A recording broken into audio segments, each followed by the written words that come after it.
Welcome back to the Fuse Show, everybody. My name is Jim. I'm the co-founder of Xfusion.io and the co-host of the Fuse Show. I'm excited to be joined today by my guest, Brock Jackson. Brock is the co-founder and COO of Calldrip. They help businesses get in touch with their customers and create incredible first impressions. Calldrip was founded in 2009 and has grown into a global brand with over 2,000 customers worldwide. Brock oversees operations and business strategy and works with the leadership team to bring that strategy to life across the business. Welcome to the show, Brock. Thanks, Jim. Happy to be here. I'm glad to have you. I've been looking forward to having this conversation. We definitely have a lot of overlap and shared interest. And I want to start out by chatting a little bit about Calldrip. So help me understand what it is that you all do and the audience that you serve. Yeah, absolutely.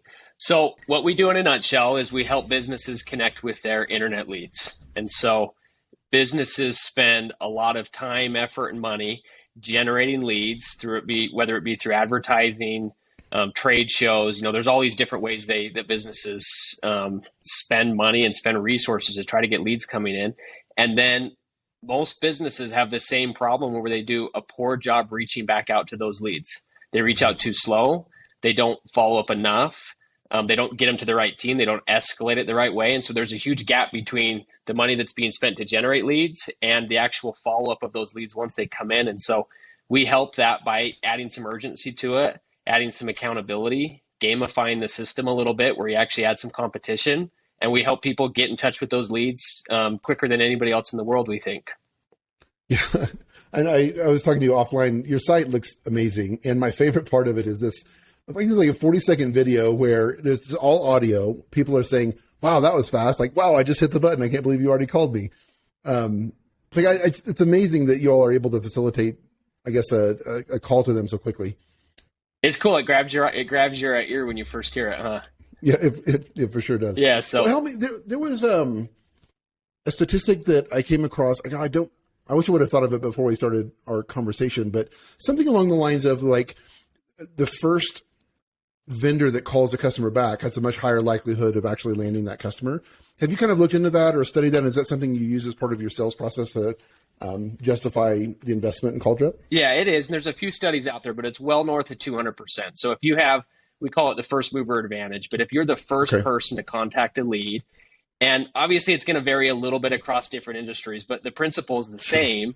When somebody's looking for a service, a lot of times they're going to go out, they're going to shop multiple vendors, multiple businesses. And so if you can respond to that customer first, you're first in line to earn their business. It's yours to lose in a sense. And so that first mover's advantage is so important. And honestly, that's a core part of what we've built our business around, is helping our customers be first to respond to the lead. We work with a lot of automotive dealers. And so one of the comparisons we give them is if somebody walks into your dealership, how long is an okay time to let that person sit there or stand there in your showroom before you go greet them? Very small amount of time, exactly. Dude, you can't even get out of your car, man. It's like they're good at that. Swarming around the car. I know. They maybe go a little too far sometimes, but that's true. Yeah. But with an online lead, it's the same deal. Somebody's requested information, so there's no magic behind it. They've gone onto your website. They've called you. They've filled out a form. They've said, hey, they've raised their hand. I want help. I want to talk to you guys. Yeah. And so how long are you going to let that lead sit before you call them back? And in our experience, just a matter of minutes can dramatically decrease the chance that you're actually going to reach that person. And not only that, but if you call them back really fast, you're going to hear some of those responses we have on our website. We call it the wow factor, but you're going to wow people. You're going to create a really incredible, lasting first impression. So are prospective customers of your clients opting in? Like, I guess, are they ever surprised to get a call, or are they filling out a form where they're, putting in their phone number and they are expecting somebody to call them back? So we get that question a lot. They're never surprised to get a call. They're always surprised to get a call that fast. So fast, They've just filled out their information. They know somebody's going to be calling them back, but when they get that call immediately, they really are impressed. Yeah, that makes a lot of sense. I'm curious from an operations perspective within Calldrip, what is the current biggest pain point for you all, or challenge? Yeah, sure. So just with that kind of speed of response that I just talked about. So there's some learning curves to that. There's a little bit. It's a process change. So businesses have typically handled their lead response a certain way for a long time, sometimes years. And so we come in and we kind of shake that up. And so if they're used to the lead going into a CRM and maybe an email firing out and it going to a sales rep, and that rep can call back, whenever it's convenient for them. If they're out to lunch, they can wait a few hours. Well, a few hours sometimes turns into a few days or not at all. And so we shake that process up. When a lead comes in through a customer of ours, we immediately place a phone call to the business and we say, hey, you have a customer right now on your website, who can talk to them? And not only that, but our preferred strategy is a jump ball. So not only will we call one person on the sales team, we'll call the whole sales team, and whoever answers it first, they're going to get first shot. So as you can imagine, as a sales rep, sometimes that's a little bit uncomfortable. And so there's a learning curve. There's some challenges to kind of work through as a team. Yeah. But once they buy in and see the value and realize, hey, this is actually how customers prefer to be contacted, and it's actually working, and I'm selling more than I ever have in the past. We have sales reps that thank us, after being on the tool for a while, thank us for how much we're able to help them. But there's a learning curve there. There's kind of an adjustment period. I'd say that's probably one of our biggest pain points. Let's use that as a segue to talk about sales, something I've been wanting to speak with you about. So how do you all handle sales within Calldrip? Are you doing cold outbound, emails, LinkedIn messages, et cetera? What are you sort of using to generate your clients? Yeah. We're figuring it out all the time, as all businesses are. But historically, we've relied on, even though we're a software company, a lot of our growth has come from old-fashioned things. We're a phone company, so we pick up the phone. We do a lot of cold calling, a lot of dialing. Okay. We've always participated in lots of trade shows, sponsorship events. We've always had sales reps. We encourage our people to get in front of businesses, go out and visit them, knock on doors, be in front of them. That's something that's always really helped us, and we felt like was an advantage. And then obviously through the last couple of years with COVID and things like that, we've had to alter our strategies a little bit and be creative. And so, especially recently, we've done more of we've had more of an online presence, PPC, things like that, to drive traffic. Whereas even though we're a software company, I feel like we've been a little more old fashioned up until now, and it's served us pretty well to be able to do that. You have to stand out. You have to be scrappy. When you're trying to get those first 50, 100 customers, 10 customers, whatever, you have to be scrappy. You have to get in front of people, and you have to pick up the phone. So on that note, this is relevant to what we're experimenting with right now, and I think also for a lot of our listeners. In terms of cold calling, do you all use US-based cold callers? Have you experimented with using teams from overseas? And what about the accent, and how have you navigated that?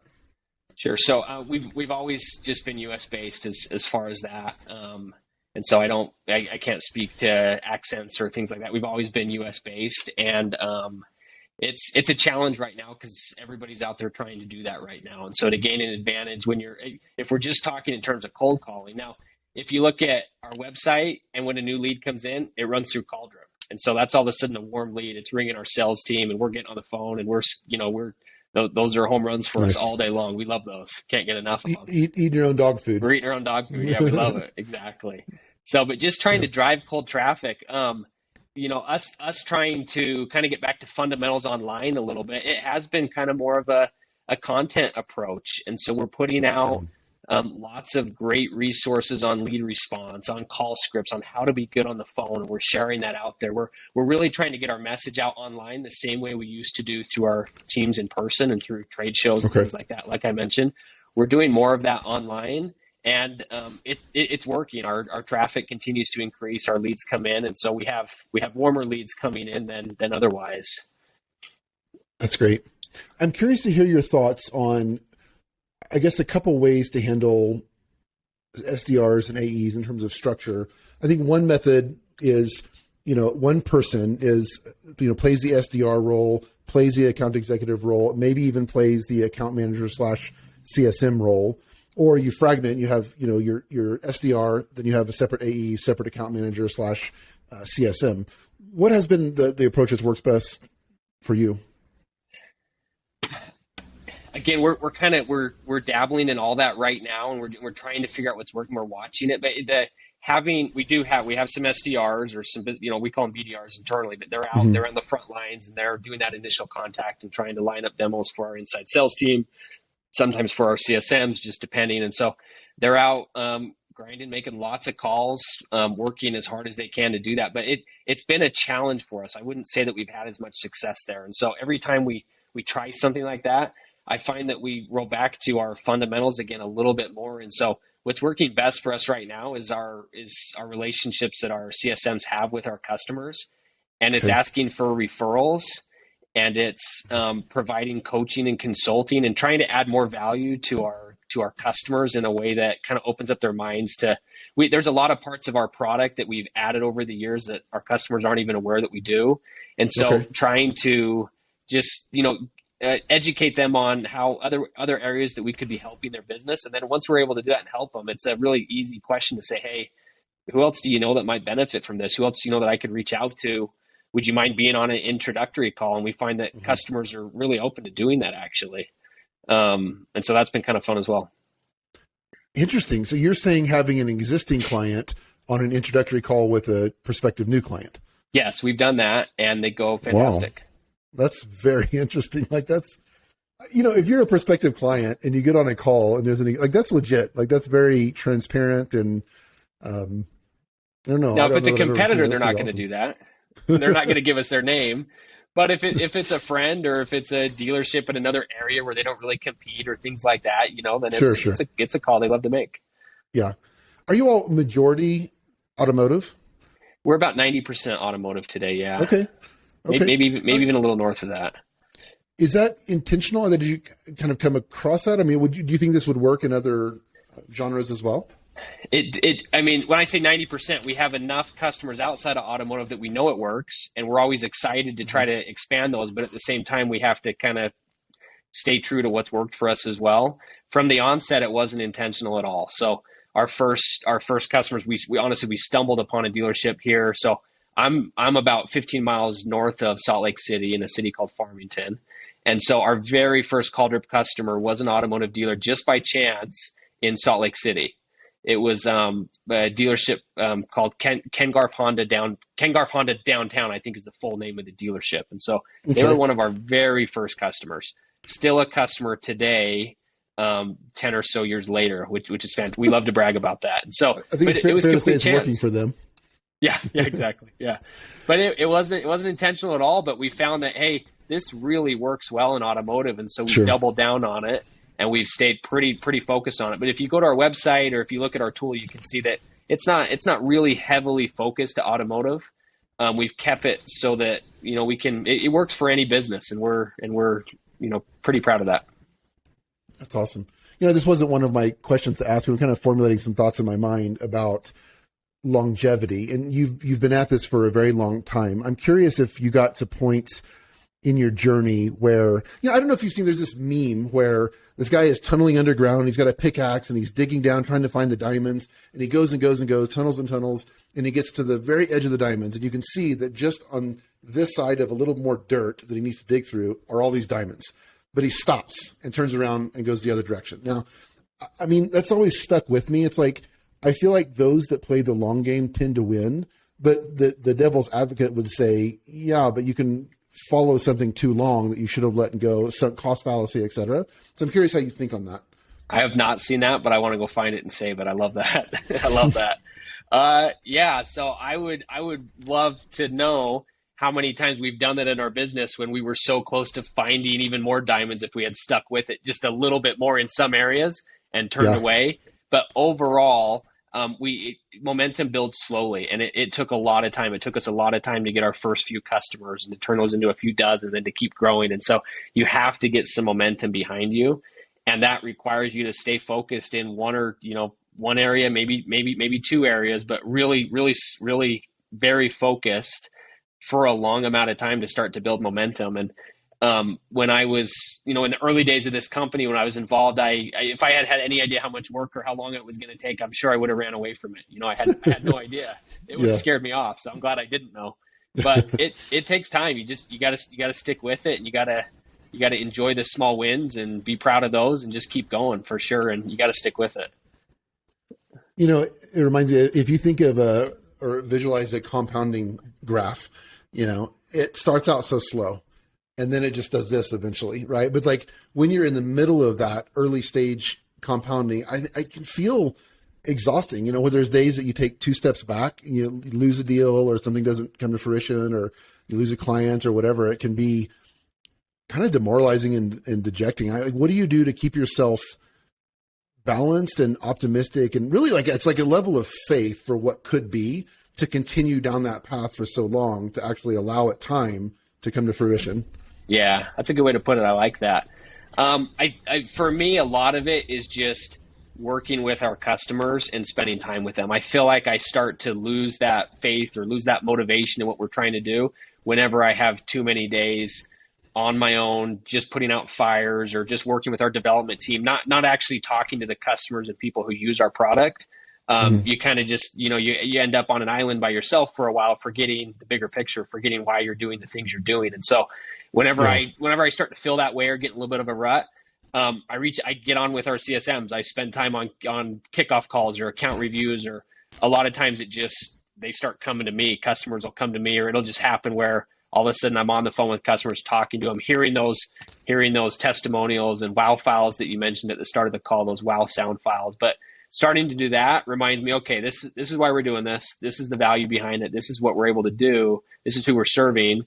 And how much further can we go? We know there's so much potential here. And so then you kind of get back on track. I went to the SaaStr conference in San Francisco a couple of months ago, and one of the founders was speaking. I wish I could remember who it was, but they said something that was pretty interesting. And they were talking about product market fit. And they were saying that a lot of people think of product market fit as when you start to get your first customers. And he said, I would argue that product market fit is actually when you retain your customers. So he said, basically he was saying, like, you can sell something to anybody. It's when they buy again. It's when they stay on for however long, a year or whatever. That's when you've got it figured out and you can scale it. Would you agree with that sentiment, or do you feel differently? 100%. I'd agree with that. I love that. For better or worse, we've always, we're a month-to-month service, so people can fire us as quick as they hire us. And so we've had to, you have to work twice as hard when that's the case in a lot of ways, but it is much easier to get people in the door. And then we have to prove the concept to them. We have to show them, hey, this is actually working. We have to go above and beyond to earn their business. And that's where you have product market fit, is when they continue to use you month after month. And best thing they can do is reach out and give you feedback or tell you things they'd like to see, or could you guys do this? Or when you get customers that have bought in that far, that's the feedback you want. And that's the validation that you need as a business. Yeah. Why are you doing that? Like, what would you say is your big why as a founder, as a person? Yeah. What brings me to work every single day is our team here. I love working with our team here. And so that makes it fun to get up and go to work every single day, is spending time with the people here and working side by side with great people that I love and care for, and that I have a lot of fun with too. And so that gets me up in the morning and gets me here every day. And then beyond that, then it's turning kind of towards customers and the future. And I think more than anything, we feel like we've just scratched the surface of what we can do as a company here at Calldrip, and what we can do in the software space as well. And so having that faith, like you said earlier, Jim, having that faith in what's coming, that this hard work's going to pay off, and what we can still do, that's what I get most excited about at the end of the day, is what is still coming a year or two from now, or we'll see, or further, but it's fun. Sure. You bring up something that I think is rather interesting to talk about. And that is remote versus in office. So remote culture versus being in person. And I have such mixed feelings and emotions on this. Like, there's part of me when you say that makes me really jealous. Like, we're a team of about 50 now, and we're fully remote.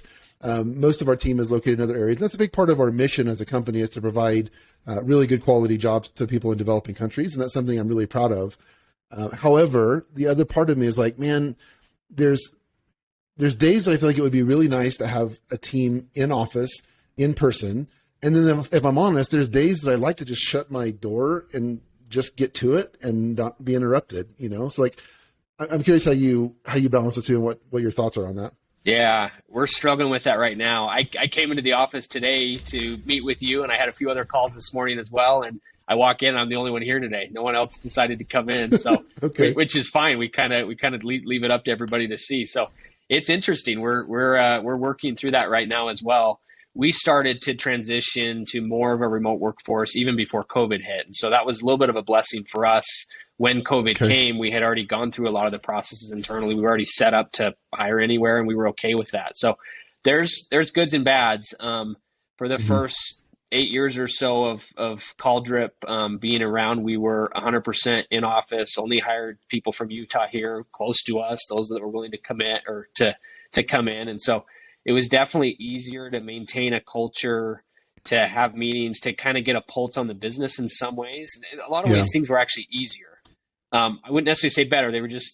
Things came, if there was a problem, somebody was in your office letting you know about it immediately. It didn't fester for too long. And so now, contrast to today, we're almost completely remote now. We have an office here, again, a little bit north of Salt Lake City that people can come to when they want. But we've also hired a lot of people outside of Utah now. And so in doing that, we've been able to hire some fantastic people onto our team that if we hadn't embraced remote like we have, we wouldn't have been able to bring some of these people on. And they've just been a huge benefit to our team. Like I wouldn't do it any other way now, but there's downsides to it too. We don't see each other as much. We don't have those same interactions. It's more difficult to build a culture. And so every business is different. I don't know that one's better than the other necessarily. They both have challenges. And I'm like you, there's days where I love just being in my home office, being able to focus and not have the distractions that used to come every single day. But then there's also downsides to that too. So I think just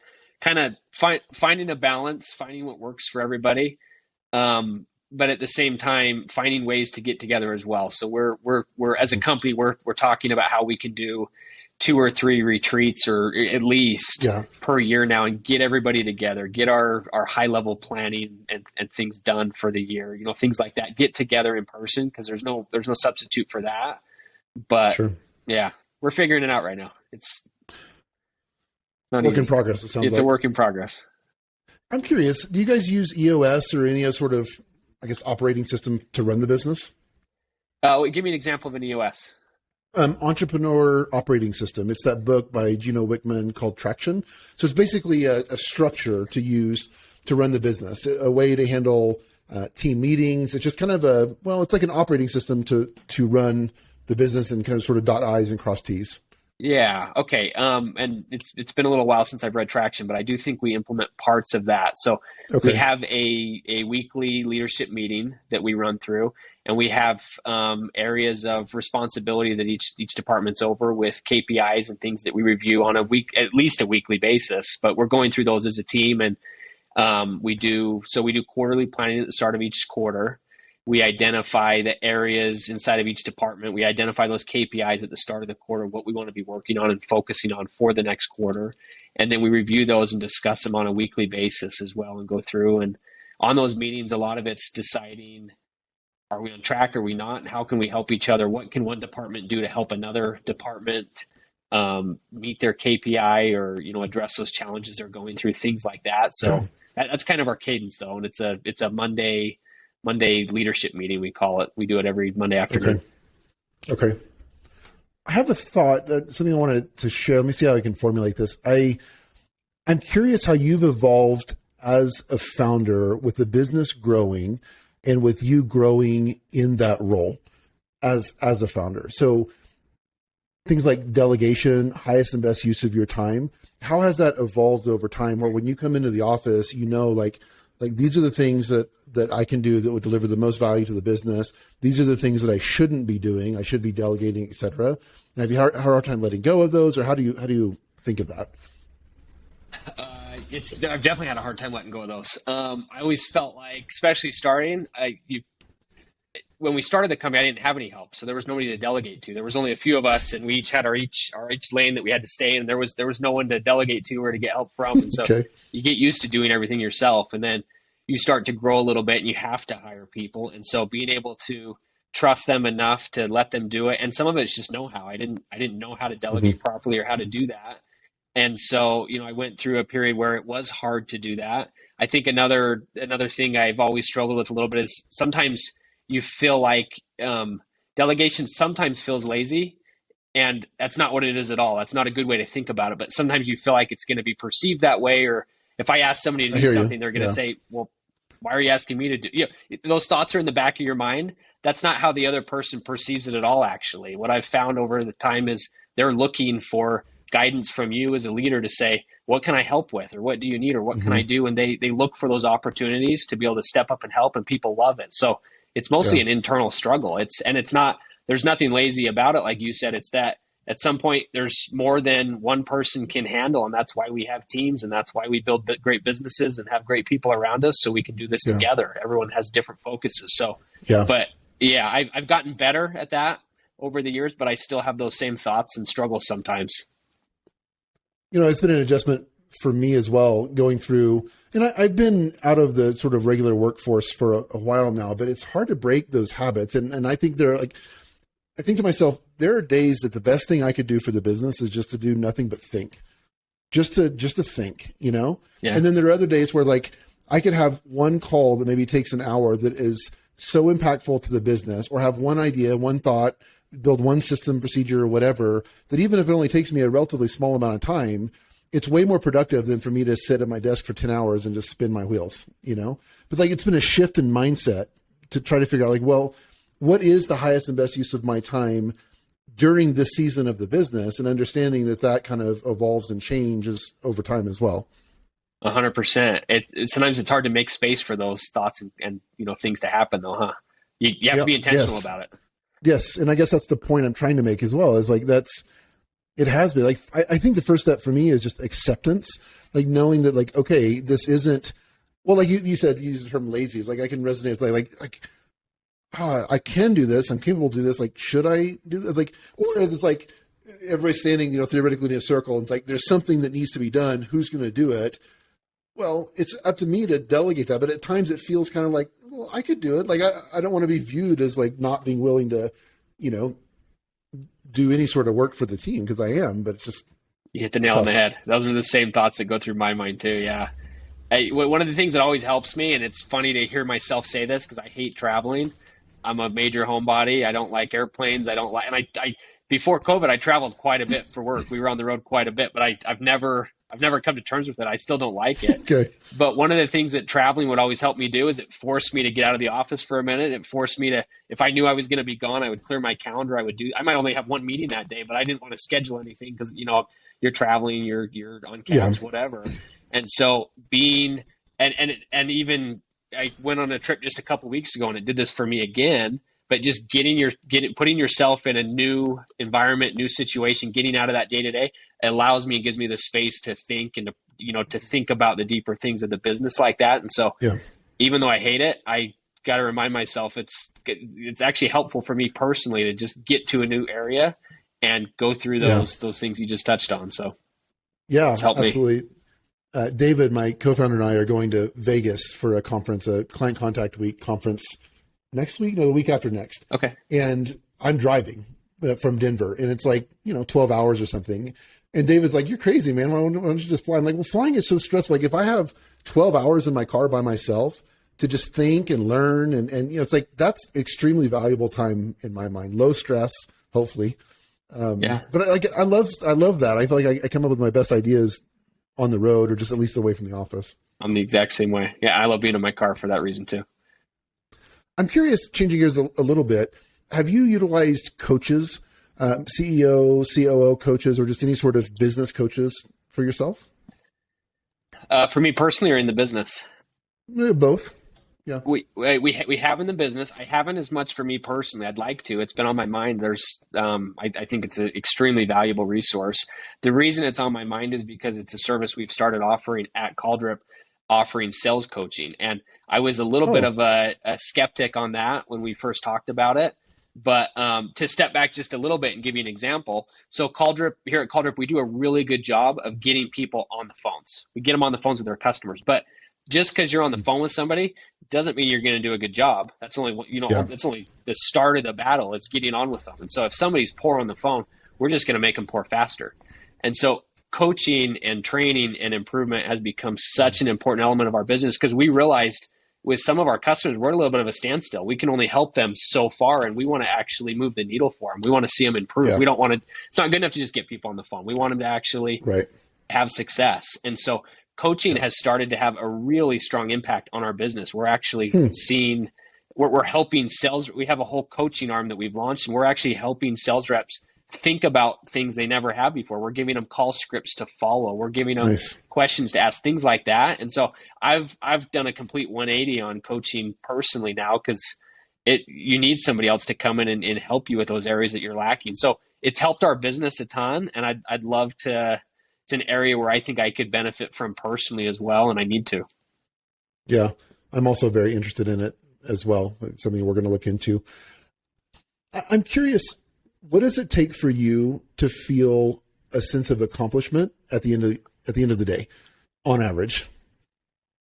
Yeah, good question. Sometimes I struggle with it, because my tendency is a successful day means I've checked off all my to-dos that I outlined the day before. And that doesn't happen very often. And so I struggle with that. So if it does happen, yeah, in my mind, that's a successful day. And it doesn't even mean it was a successful day. It just means I arbitrarily checked off the things that for whatever reason were priority that day before. And so that's something I've had to work at quite a bit. But honestly, my best days are when we can solve problems. So forget what's on my to-do list for that day. As a COO in our business, a lot of what I spend time on is helping our team working through issues and working through problems. And so we deal with, there's lots of different facets of our business, from how the software runs, our customers. We deal with phones, so there's lots of challenges there. We integrate with lots of other software partners. And so there's always problems. There's no shortage of problems. So a successful day for me, a lot of the time ends up being, I look back and I'm like, hey, we figured out 3 things today that, were really bugging us. So we're bugging somebody on my team, or it was an issue for a customer, and we were able to solve those and work through them. And those feel the very best, regardless of if I checked off any of my to-dos or not. That's what actually helps me feel the best at the end of the day. Yeah. Well, that makes a lot of sense. That's hard to navigate. That's something I've personally struggled with, because I know if I'm going to play the long game, which I believe is necessary, that I've got to feel some sort of sense of accomplishment and progress each day. I think it's really important. Yeah. And so, that goes back to our quarterly planning and quarterly goals and things like that as well. So dividing your time between the day-to-day fires and putting those out, and working towards those bigger objectives too, and making sure that every single day you're carving out some time for both. Yeah. Easier said than done some days, but it's important. Yes, for sure. Brock, I've got 2 more questions, and then we can land this plane. Sure. I'm curious, if you suddenly were reset to zero, no money, no connections, you have your knowledge and experience, what would you do? Like, how would you rebuild, start out? Good question. I would kind of go back to, and this is another area where I was a skeptic starting Calldrip. We're a software company. I want to be all online. I wanted to start with PPC ads and marketing. And I just wanted, I guess, this kind of behind the scenes imaginary business in some ways. And that doesn't work when you're starting out. You got to go get in front of people. You got to talk to people. You got to pick up the phone. Same stuff I talked about before. So I would identify an area where I could help and serve people. For me personally, having been through a startup now and all the challenges here, and having consulted and helped with several other startups as well, I love that area. So I would get in front of people. I would get on the phone. I wouldn't worry about trying to start a new software company right now or anything like that. I guess it'd be a little more of a consulting approach, but the bottom line is I would get in front of people. I'd sit down, I'd go over and meet their business. I'd figure out what problems they're having and how I could help with my experience. I'd get in front of them, and we'd go to work on them together. Yeah, that's great. So last question, you've been at this for over 10 years, right? Uh-huh. So if you went back and talked to the Brock from a decade ago, based on all your experience, wisdom that you've built, et cetera, what advice would you give your younger self? I touched on this a little bit earlier. I wouldn't tell myself how long and how hard it's going to be, because I think I just scare myself off. Yeah. So I think I twist that around a little bit. I would just say, hey, be patient and enjoy the day to day. I've always been one to be pretty hard on myself. If I don't get those to-dos done for the day, I'm worried about it. If I don't get my inbox down to 0 before I go to bed, like those types of things I've always struggled with. And that makes it really hard to run a business if that's how you're grading yourself, on those things. And so I would tell myself to be patient, to have more fun in the moment as you're going. We have this, we have this, we have a call every single Friday as a company. We call it it's nicknamed our fish call. And long story short, it comes from a book called, I think it's called The Fish Philosophy. But it's about a big element of this is adding play to your workday, adding play and having fun and enjoying what you do. And so I've found that is so important and so helpful for our team if we can add some play. And, and there's lots of different ways to do that. But going back to your original question, I tell myself to lighten up a little bit, go easy on yourself, be more patient, and kind of have some fun in the journey, because it's going to be a long road at the end of the day, but make it fun. Yeah, that's great. Brock, thank you so much. Really appreciate you taking the time to share all of this wisdom and experience with us. The website is calldrip.com. And then I know that you're on Twitter and also on LinkedIn. What's the best way for folks to reach out if they just want to say hello or if they're interested in the product? Yeah, I would say our website for sure. Check it out. Go watch that little 45-second video that caught Jim's eye, and reach out if you have questions. Happy to talk to anybody. Sounds great. Well, thanks again, Brock. Hope you have a good evening. You as well. Thanks, Jim.